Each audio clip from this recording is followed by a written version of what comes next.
السلام علیکم ورحمۃ اللہ وبرکاتہ۔ اعوذ باللہ من الشیطان الرجیم، بسم اللہ الرحمن الرحیم۔ وَإِذْ نَجَّيْنَاكُمْ مِنْ آلِ فِرْعَوْنَ يَسُومُونَكُمْ سُوءَ الْعَذَابِ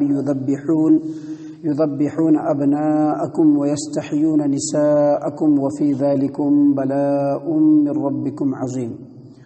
وَإِذْ فَرَقْنَا بِكُمُ الْبَحْرَ فَأَنجَيْنَاكُمْ وَأَغْرَقْنَا آلَ فِرْعَوْنَ وَأَنتُمْ تَنظُرُونَ۔ اور اے بنی اسرائیل، اس وقت کو یاد کرو جب ہم نے تم لوگوں کو فرعون سے نجات دی تھی، جو تمہیں سخت عذاب دیتے تھے، تمہارے بیٹوں کو قتل کر دیتے تھے، تمہاری عورتوں کو زندہ چھوڑ دیتے تھے، اور اس حالت میں بھی تمہارے رب کی جانب سے یہ بہت بڑی آزمائش تھی۔ اور اس وقت کو بھی یاد کرو جب ہم نے تمہاری خاطر سمندر کو پھاڑ کر اس میں رستہ بنا دیا، پس تم لوگوں کو تو آل فرعون سے نجات دے دیا اور ان کو وہیں پہ غرقاب کر دیا، اس حال میں کہ تم لوگ دیکھ رہے تھے۔ معزز سامعین کرام، یہ سورۃ البقرہ ہے، سورۃ البقرہ سورہ نمبر 2، اور اسی سورت سے ابھی آپ کے سامنے آیت نمبر 49-50 یعنی 40 پر 9 اور 50، یہ دو آیات آپ کے سامنے تلاوت کی گئی، اور ان دونوں آیات کا ترجمہ بھی آپ کے سامنے پیش کیا گیا۔ سامعین کرام، کل کے درس میں ہم نے یہ پڑھا تھا کہ اللہ تبارک و تعالیٰ نے بنی اسرائیلیوں کو خصوصی طور پر مخاطب کیا، یہودیوں کو مدینے کے اندر کیوں مخاطب کیا؟ کیونکہ یہودی بنی اسرائیل ایک ایسی قوم ہے جس کے اوپر اللہ تبارک و تعالیٰ نے اتنی نعمتیں کی ہیں کہ اتنی نعمتیں اللہ تعالیٰ نے کسی قوم پر نہیں کی ہیں۔ اور چونکہ مدینے کے اندر ایک بڑا طبقہ، ایک بڑی آبادی یہودیوں کی تھی، تو اللہ تبارک و تعالیٰ نے ان آیات کے اندر جو ابھی آپ کے سامنے پڑھی گئی اور آگے جو کئی آیات آپ کے سامنے پڑھی جائیں گی، ان آیات کے اندر جو انعامات اللہ تبارک و تعالیٰ نے بنی اسرائیل پر کیے، جو احسانات اللہ تبارک و تعالیٰ نے بنی اسرائیل پر کیے، ان احسانوں کو اللہ تبارک و تعالیٰ بتلائے گی۔ کیوں بتلایا اللہ تبارک و تعالیٰ نے؟ تاکہ ان احسانوں کو دیکھ کر کے کہ اللہ نے ہمارے اوپر کتنا احسان کیا ہے، یہ بنی اسرائیل محمد عربی صلی اللہ علیہ وسلم پر ایمان لائیں، اللہ کے سچے دین کو قبول کریں۔ اور یہ محمد صلی اللہ علیہ وسلم کے لیے نہیں بلکہ خود یہودیوں کے لیے ہے۔ دیکھیے قرآن کریم کے اندر جو بھی حکم اللہ تبارک و تعالیٰ نے دیا ہے، اور ہماری شریعت نے ہمارے لیے جو بھی احکام نازل فرمائے ہیں اللہ تبارک و تعالیٰ نے شریعت کے اندر، وہ تمام احکام ایسے ہیں کہ اس پر عمل کرنے سے ہمارا فائدہ ہے، اللہ اور اس کے رسول کا فائدہ نہیں ہے، فائدہ ہمارا ہے۔ اللہ تبارک و تعالیٰ ہمارے اوپر انعام کر رہا ہے، احسان کر رہا ہے،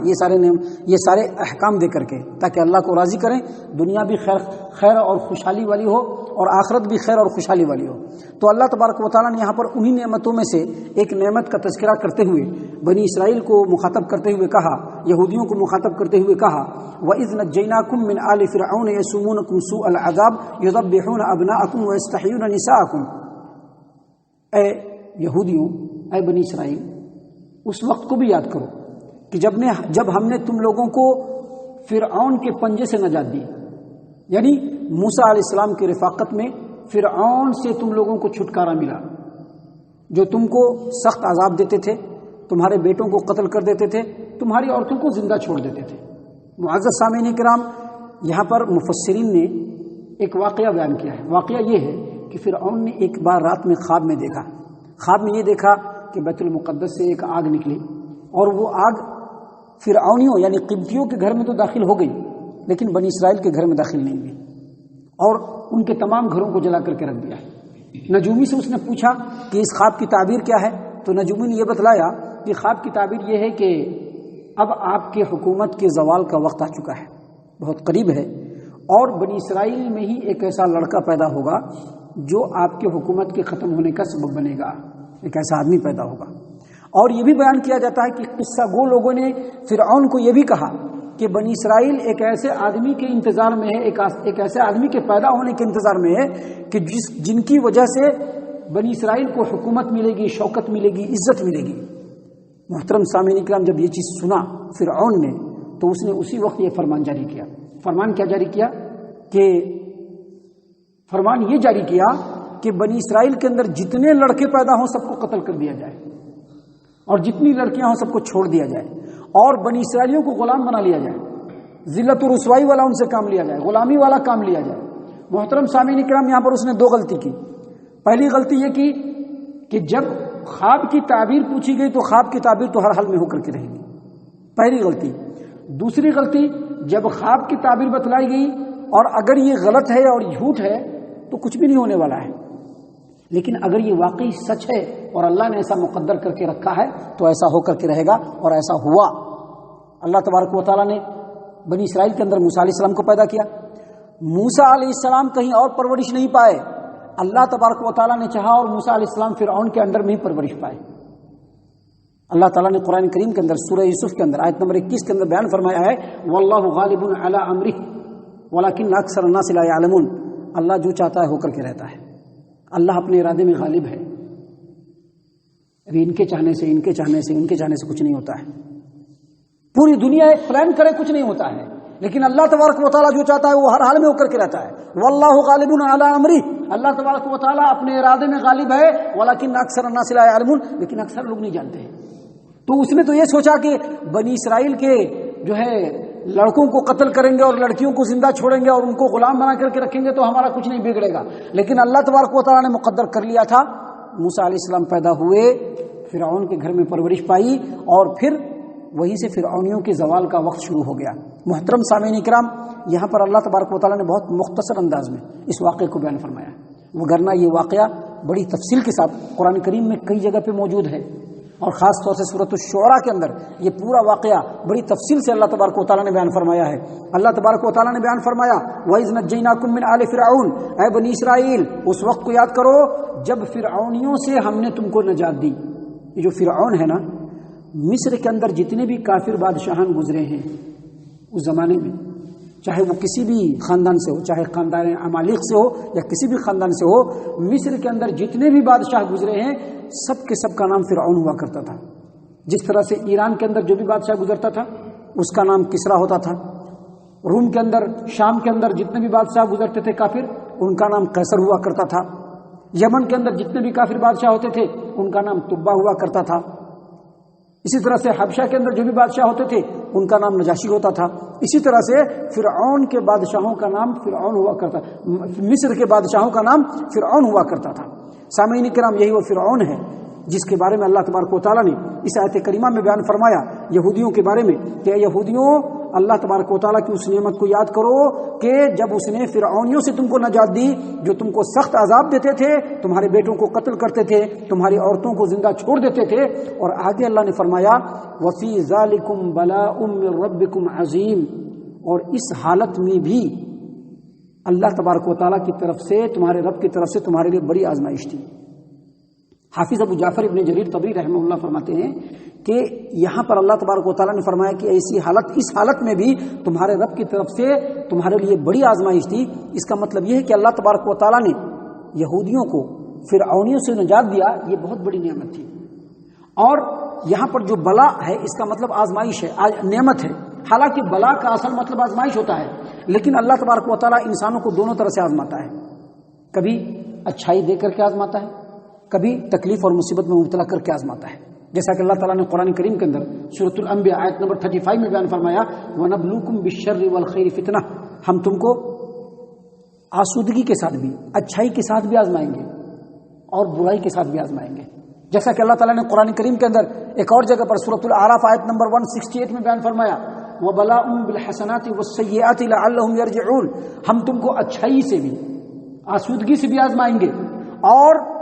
تکلیف اور پریشانی دے کر کے بھی آزمائیں گے تاکہ تم اللہ کی طرف رجوع کرو۔ تو اللہ تبارک و تعالیٰ جو آزماتا ہے اچھائی دے کر کے بھی آزماتا ہے۔ ابھی اللہ تبارک و تعالیٰ نے خوشحالی دی ہے، بہت فراغت دیا ہے، بہت سارے احسانات ہو رہے ہیں، تو یہ مت سمجھیے کہ اللہ بہت زیادہ خوش ہے، وہ تو آپ کے مقدر کا مل رہا ہے، لیکن دراصل اللہ آزماتا ہے، اچھائی دے کر کے اللہ آزماتا ہے کہ دیکھیں بندہ میرا کتنا فرما بردار بن کر کے رہتا ہے۔ تو اللہ تبارک و تعالیٰ نے یہاں پر اسی بات کو بیان فرمایا کہ اے یہودیوں، جو اللہ نے تمہارے پر انعام کیا اس میں بھی تمہارے لیے آزمائش تھی کہ دیکھیں تم اللہ تبارک و تعالیٰ کی کتنی فرما برداری کرتے ہو، اللہ کے رسولوں کے حکموں کی کتنی فرما برداری کرتے ہو۔ سامعین کرام، اس بات کو بیان کرنے کے بعد اللہ تبارک و تعالیٰ نے آگے مزید بیان فرمایا، وَإِذْ فَرَقْنَا بِكُمُ الْبَحْرَ فَأَنْجَيْنَاكُمْ وَأَغْرَقْنَا آلَ فِرْعَوْنَ وَأَنْتُمْ تَنْظُرُونَ۔ اور اے یہودیو، اے بنی اسرائیل، اس وقت کو بھی یاد کرو